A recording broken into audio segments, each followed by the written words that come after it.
As a leader, you have to change first in order for your followers follow you.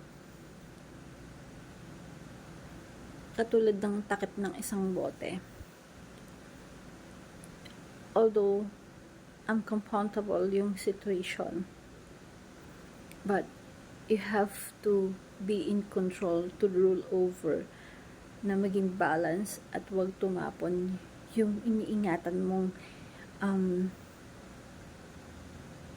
isang bagay na hindi umapaw, na masayang.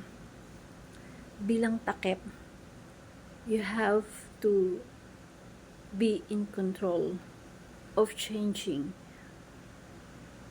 the situation. Being a leader, you have to change first. For your group, for your team, to have a good leader.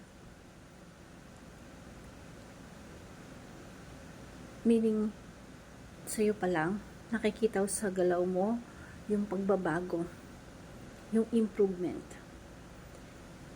At para magkaroon ng magandang pagbabago sa team mo, being a leader, dapat ikaw nagli-lead sa kanila sa magandang pagbabago ng team.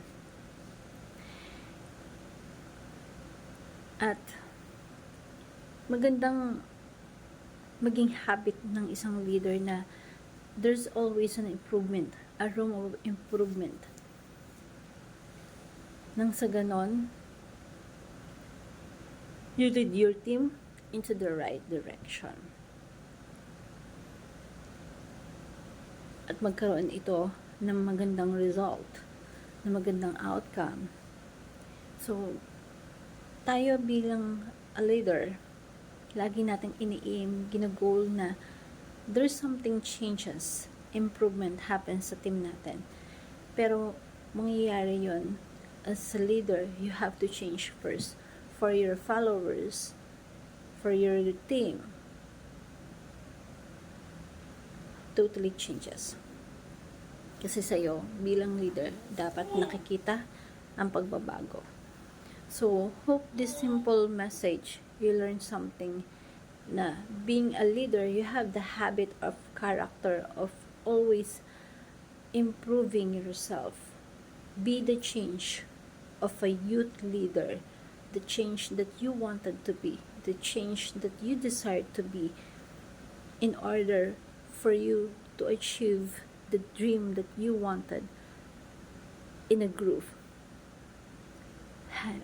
Have a habit of a youth leader. Be the change. Thank you everyone, and God bless.